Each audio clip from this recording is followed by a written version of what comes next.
네, 어려운 것은 금융권만이 아니라 건설업종도 마찬가지입니다. 대형 건설사들의 3분기 실적 발표가 줄을 잇고 있는데요.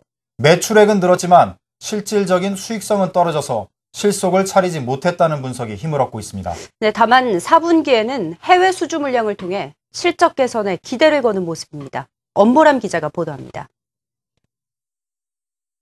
대형 건설사들의 3분기 실적이 속속 발표되고 있습니다. 업계 1위인 현대건설은 3분기 매출액이 3조 3,193억 원을 기록하면서 지난해 같은 기간보다 12.1% 늘었습니다. 21억 달러 베네수엘라 정유 공장 등 대규모 해외 수주 확대가 실적으로 이어졌습니다. 하지만 이마저도 원자재 가격 상승 탓에 영업이익과 순이익은 각각 19.2%와 27.7% 감소한 것에 그쳤습니다. 대우건설도 매출액과 순이익이 지난해보다 각각 41.7%, 78% 늘었지만 영업이익은 24.9%나 급감했습니다.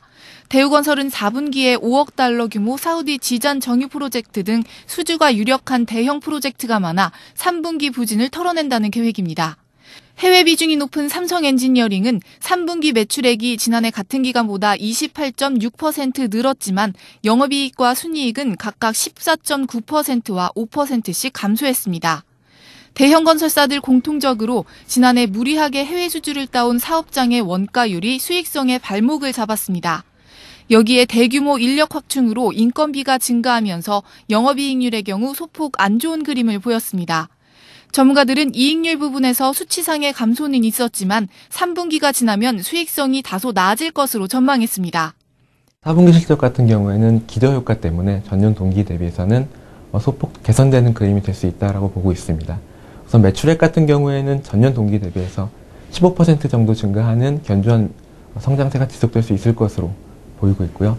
영업이익률 같은 경우에도 3분기 수준이었던 5%에서 6% 사이는 에서 크게 벗어나지는 않을 것 같다라고. 지난해 4분기 잠재 부실이 있던 현장을 정리한 기저효과로 올 4분기 이익률이 지난해 같은 기간과 비교했을 때 개선될 수 있다는 겁니다. 대형 건설사들은 해외 비중이 높은 만큼 남은 4분기 목표치 대비해서 얼마나 수주하느냐에 따라 실적 명암이 갈릴 것으로 보입니다. 한국경제TV 엄보람입니다. 네.